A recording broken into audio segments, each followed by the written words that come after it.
네, 함께 읽으신 말씀을 가지고 아주 작은 틈이라는 제목으로 묵상한 은혜를 함께 나누고자 합니다.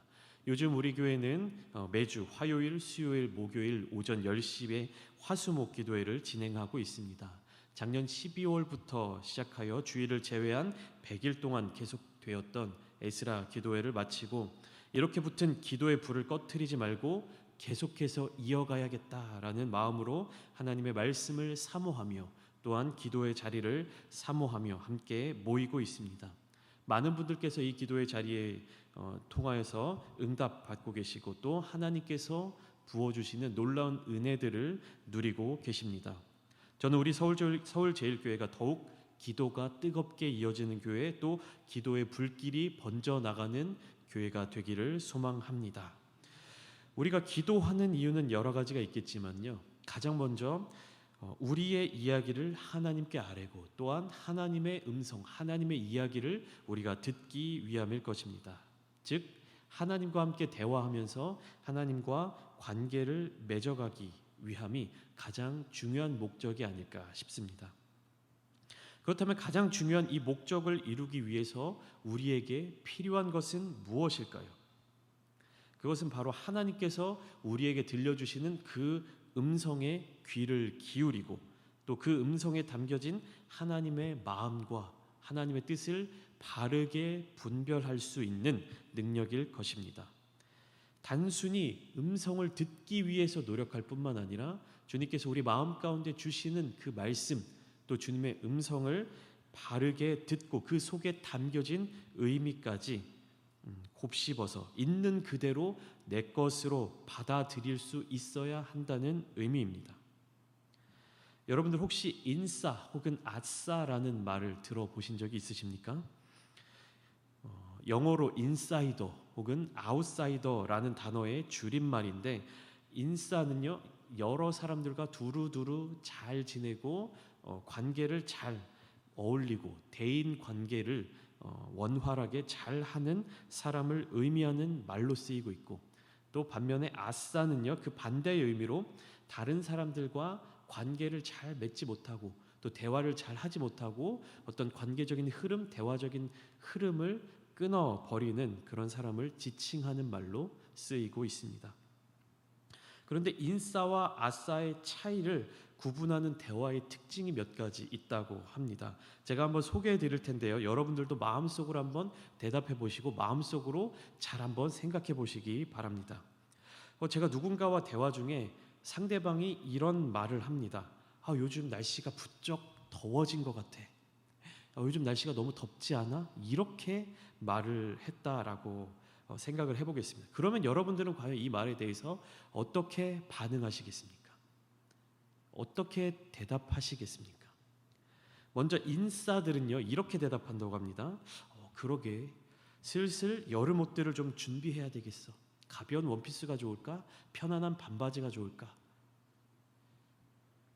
이렇게 다시 되묻고 반응한다라고 합니다. 반면에 아싸들은 이렇게 대답한다고 합니다. 요즘 날씨가 부쩍 더워진 것 같아 라는 말을 했을 때 아싸들의 대답입니다. 여름이니까 더운 게 당연하지. 인싸들은요 대화할 때 그 흐름을 포착합니다. 대화의 흐름을 쭉 살펴보고 지금까지 우리의 대화가 어땠는지 그 다음으로 이어질 대화가 어떻게 이어질 수 있을까를 생각하면서 대화를 한다는 거죠. 근데 아싸들은요 어디에 집중합니까? 그저 사실 그 자체에만 집중한다라는 것입니다. 한 가지 사례를 더 보여드리겠습니다. 대화를 하던 중에 상대방이 이런 질문을 한다면 여러분들은 혹시 어떻게 대답하시겠습니까? 혹시 이번에 새로 개봉한 영화 범죄도시 2 봤어? 엄청 재밌다고 하던데? 인싸들의 대답은 이렇다고 합니다. 맞아, 이번에 나온 그 영화 정말 재밌다고 하더라고. 코로나로 인해서 영화관에 못 가본 지도 너무 오래됐는데 우리 시간 맞으면 한번 같이 영화 보러 갈까? 반면 아싸들의 대답입니다.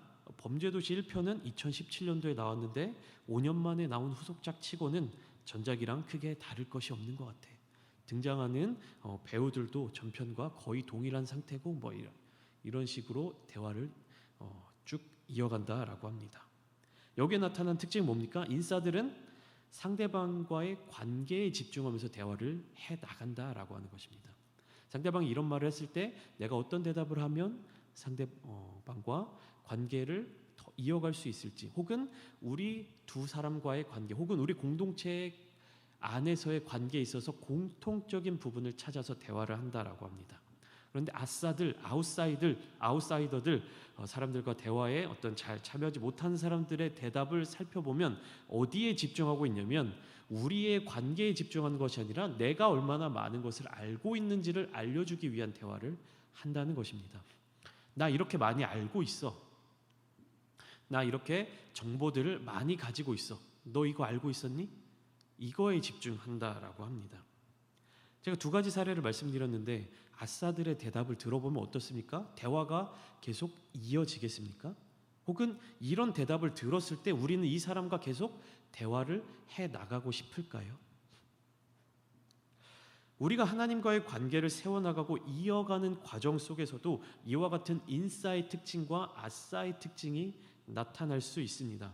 하나님께서는 우리를 향한 사랑과 우리를 향한 관심을 가지고 계속해서 우리와의 관계에 집중하시고 대화하고 교제하고 또 나누고 싶어 하시는데, 거기에 하나님의 사랑에 대한, 그와 같은 사랑에 대한 우리의 반응, 우리의 기도의 모습은 계속 아웃사이더 같은 모습으로 기도를 하고 있다면, 우리의 신앙의 자세의 모습 속에 아싸의 모습이 가득 담겨져 있다면 우리가 하나님과의 대화를 계속해서 이어갈 수 있을까요? 하나님과의 관계가 더욱더 깊어질 수 있을까요? 아마 어려울 것입니다. 그런데 참 안타까운 사실은 수많은 그리스도인들이 실제로는 아싸와 같은 기도, 아싸와 같은 신앙 생활을 하면서도 자기 자신 스스로는 나는 인싸야, 나는 하나님과 대화를 잘 하고 있어, 나는 신앙 생활을 잘 하고 있어, 나는 기도 많이 해, 나는 기도 잘 하는 사람이야 라는 대단한 착각 속에서 살아가고 있다라는 것입니다. 나 자신은 몰라요. 기도의 시간, 기도하는 어떤 자리 많이 참여하고 하기 때문에 나는 기도 잘하는 사람이야, 나는 신앙생활 잘하는 사람이야 라는 그 생각에 빠져 살아갈 수 있다라는 것입니다. 그렇다면 어떻게 해서 이러한 일들이 교회 안에서 일어날 수 있을까요? 혹은 이런 일들이 교회 안에서 일어나고 있는 것일까요? 신앙생활을 오래 한 사람일수록 이런 착각에 빠지기 쉽습니다. 이런 함정에 빠지기 쉽습니다. 그렇다면 왜 이런 일들이 일어나는 것일까요? 그것은 간교한 뱀, 속이는 자 된 사탄이 항상 두루 삼킬 자를 찾아서 다니면서 또 신앙인들을 넘어뜨리려 하고 있기 때문입니다. 이에 대해 사도 베드로는 성도들에게 이렇게 이야기합니다. 우리 함께 베드로전서 5장 8절과 9절 말씀을 함께 보시겠습니다. 함께 읽겠습니다. 시작. 근신하라, 깨어라. 너희 대적 마귀가 우는 사자같이 두루 다니며 삼킬 자를 찾나니 너희는 믿음을 굳건하게 하여 그를 대적하라. 이는 세상에 있는 너희 형제들도 동일한 고난은 당하는 줄을 알미라. 근신하라, 깨어라, 믿음을 굳게 하여 그를 대적하라. 늘 경계하면서 마귀에게 삼켜지지 않도록 주의하라. 베드로 사도는 교회 지도자들을 향해 하나님의 양 무리를 치라라고 권면하고 있으며, 또 하나님께서 맡겨주신 그 양들이, 그 영혼들이 잘못된 길로 빠지지 않도록 계속해서 주님의 음성을 따르도록 인도해야 될 사명을 교회의 지도자들에게 깨우쳐 주고 있습니다. 그러면서 5장 8절과 9절 말씀처럼 너희 대적 마귀가 우는 사자와 같이 두루 다니며 삼킬 자를 찾고 있다라고 경고하고 있는 것이죠. 오늘 본문 말씀으로 다시 돌아와 보겠습니다. 오늘 본문이 속한 창세기 3장을 보면 아담과 하와가 하나님께서 금하신 선악과를 따먹는 장면이 나타나고 있는데, 그 시작이 되는 부분을 이렇게 묘사하고 있습니다. 우리 함께 오늘 본문 1절 말씀을 보시겠습니다. 본문 1절입니다. 함께 읽겠습니다. 시작. 그런데 뱀은 여호와 하나님이 지으신 들짐승 중에 가장 간교하니라. 뱀이 여자에게 물어 이르되 하나님이 참으로 너희에게 동산 모든 나무의 열매를 먹지 말라 하시더냐. 들짐승 중에 가장 간교한 뱀이 여자에게 접근하여서 이렇게 묻고 있습니다. 하나님이 참으로 너희에게 동산 모든 나무의 열매를 먹지 말라고 하시더냐? 아주 미묘하면서 간사한 의도를 지닌 질문입니다. 원래 정상적인 질문, 순수한 질문, 그러니까 궁금해서, 궁금증이 있기 때문에 그것을 해소하기 위해서 던지는 질문, 묻는 질문이다라고 하면요, 이렇게 물어보지 않을 겁니다. 그러니까 인싸와 같은 관계를 위한, 궁금증을 해결하기 위한 어떤 목적을 가진 질문을 했다라고 하면 이렇게 묻지 않을 거예요. 어떻게 물을까요? 하나님께서 동산 모든 나무의 열매를 먹을 수 있도록 해주셨다는데 그게 사실이니? 이렇게 물어봐야 정상입니다. 정말 궁금해서 묻는다면, 혹은 상대방의 관계를 맺기 위해서 묻는 질문이라고 하면 이렇게 물어야 정상입니다. 하나님께서 그 모든 것들을 너희에게 허락하여 주셨다는데 그게 사실이니? 천지 만물을 지으시고 그 지으신 모든 것들을 자유롭게 누릴 수 있도록 허락해 주신 하나님의 사랑과 하나님의 자비하심에 대해서 물을 수 있는 거죠. 그것을 느낄 수 있는 질문입니다. 그런데 뱀은요, 간교한 간사한 계략을 가지고, 그 의도를 가지고 질문을 합니다. 먹지 못하게 하셨냐? 이 질문을 들은 하와는 그 뱀의 질문을 듣고 그동안은 너무나도 당연하게 누려왔던 하나님과의 사랑하는 그 관계를 통해서 나에게 주어졌던 그런 복된 것들에 대해서 새로운 호기심이 생겨나게 되었습니다. 그리고 하나님이 그동안 우리에게 주셨던 것들, 주셨던 그런 복들, 내가 누렸던 것들에 집중하지 못하고 무엇에 집중하게 됩니까? 하나님이 나에게 무엇을 주기 싫어하시는가? 하나님이 그것을 왜 감추고 계시는가 하는 불신과 의심이 생겨나기 시작했습니다. 이 의심은요, 아주 작은 것일 수도 있고 아주 사소한 것일 수도 있습니다. 하지만 이 작은 틈을 통해 아담과 하와 그리고 하나님과의 관계에 아주 큰 균열이 일어나게 되었습니다. 뱀의 이 질문에 대해서 하와는 이렇게 대답을 합니다. 2절과 3절 말씀인데, 여자가 뱀에게 말하되 동산 모든 나무의 열매를 동산 나무의 열매를 우리가 먹을 수는 있으나 동산 중앙에 있는 그 나무의 열매는 하나님이 먹지도 못하고 만지지도 못하게 하셨어. 너희가 죽을까 하노라. 이 창세기 3장 2절과 3절에 기록된 하와의 말은요, 창세기 2장 16절과 17절에 기록된 하나님의 말씀과 대비되는 이야기를 하고 있습니다. 그러니까 창세기 2장 16절 17절 이 두 개의 절과 창세기 3장 2절과 3절 이 두 개의 절을요 딱 대립해서 놓고 보면요, 하나님의 말씀에 대한 하와의 반응이 정확하게 나타나고 있습니다. 그런데 우리 창세기 2장 17절의 말씀과 3장 3절의 말씀만 한번 비교해 보도록 하겠습니다. 창세기 2장 17절의 말씀은 제가 읽어드리겠습니다. 여러분들은 성경을 펼치셔서요 3장 3절의 말씀을 한번 같이 봐주셨으면 좋겠습니다. 2장 17절 말씀입니다. 선악을 알게 하는 나무의 열매는 먹지 말라. 네가 먹는 날에는 반드시 죽으리라 하시니라. 자, 여기 보이는 창세기 2장 17절의 하나님의 말씀과 오늘 보면 3장 3절의 하와의 이야기, 이 말들 중에 다른 부분을 여러분들 혹시 찾으셨나요? 저는 여기서 두 가지의 다른 점을 찾았습니다. 첫 번째, 하와는요 하나님께서 말씀하시지 않은 내용을 한 가지를 첨가합니다. 무엇입니까? 만지지도 말고. 하나님께서는 분명히 선악을 알게 하는 나무의 열매는 먹지 말라고 말씀을 하셨는데, 하와는 하나님의 그 말씀에 대해서 너희는 먹지도 말고 만지지도 말라라는 하나님께서 하시지 않은 말씀을 한 가지 첨가하고 있습니다. 그리고 두 번째는 무엇일까요? 두 번째는 하나님께서 말씀하신 내용을 한 가지 빼먹은 게 있습니다. 내가 먹는 날에는 하나님이 뭐라고 말씀하셨죠? 반드시 죽으리라.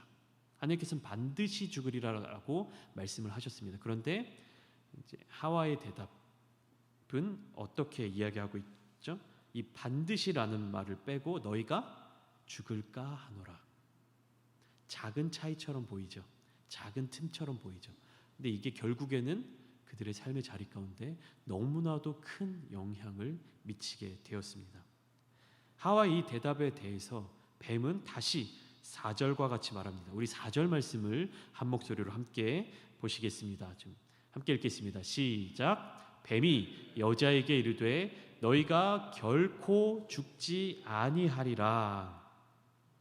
자, 하나님께서 2장 17절 말씀을 통해서 뭐라고 말씀하셨죠? 너희가 반드시 죽으리라 라고 하신 말씀이 하와의 말 죽을까 하노라 라는 그 말을 거쳐서 뱀의 말로 어떻게 이어집니까? 너희가 결코 죽지 아니하리라.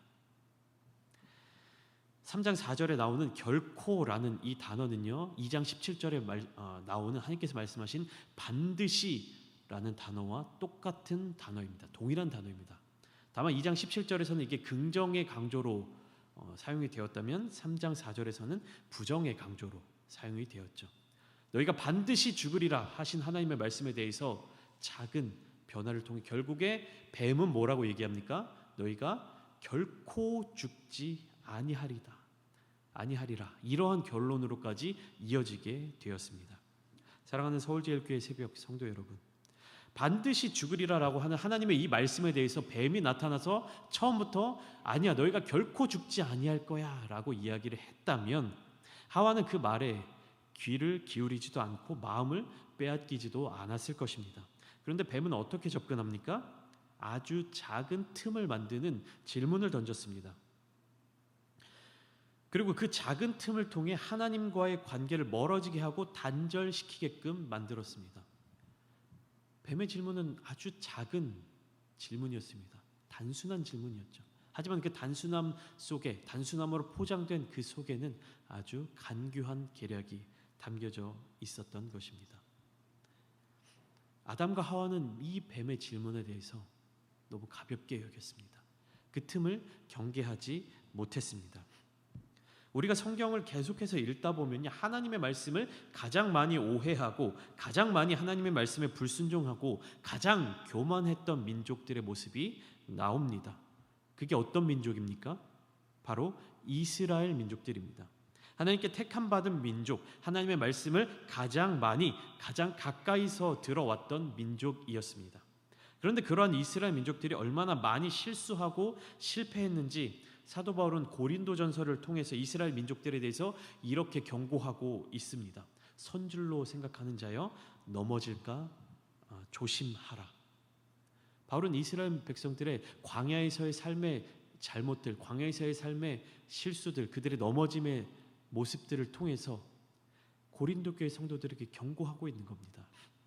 선줄로 생각하는 자는 넘어질까 조심하라.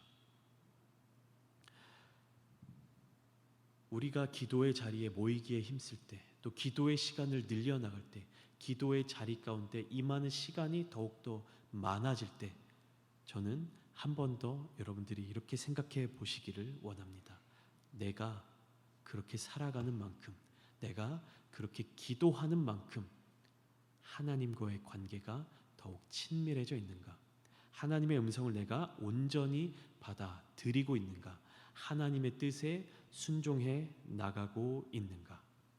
매일매일의 기도의 자리에서 특히 오늘 새벽 이 시간 주님을 더 깊게 만나는 시간 되시기를 원합니다. 겸손하게 주님의 음성을 기다리는 시간 되기를 원합니다.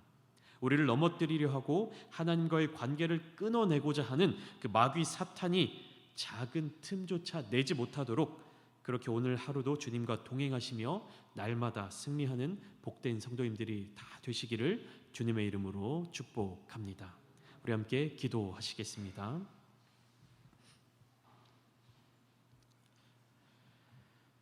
마귀는 우리가 예상하지 못하는 그러한 순간에, 그러한 시기에 아주 작은 틈을 노리고 치밀하게 계획하고 우리에게 접근합니다. 그렇기 때문에 주님은 우리에게 말씀하십니다. 또한 사도들은 우리에게 이야기를 합니다. 항상 기뻐하고 쉬지 말고 기도하고 늘 깨어 있으라. 오늘 이 말씀을 통해서 우리가 하나님께로 더 가까이 나아가기 원합니다. 그리고 기도하는 이 자리 가운데에서 하나님의 뜻을 더욱 간구하길 원합니다. 하나님께 우리의 마음과 우리의 생각과 우리의 모든 것들을 다 내어드리기를 원합니다. 우리의 힘으로는 할 수 없습니다. 오직 하나님께서 지켜주셔야 합니다. 하나님께서 우리와 함께해 주셔야 합니다. 주님, 오늘 하루도 우리와 함께하여 주시옵소서. 그런 소망하는 마음을 가지고 주님의 이름을 한번 부르신 뒤에 함께 기도하시겠습니다. 주여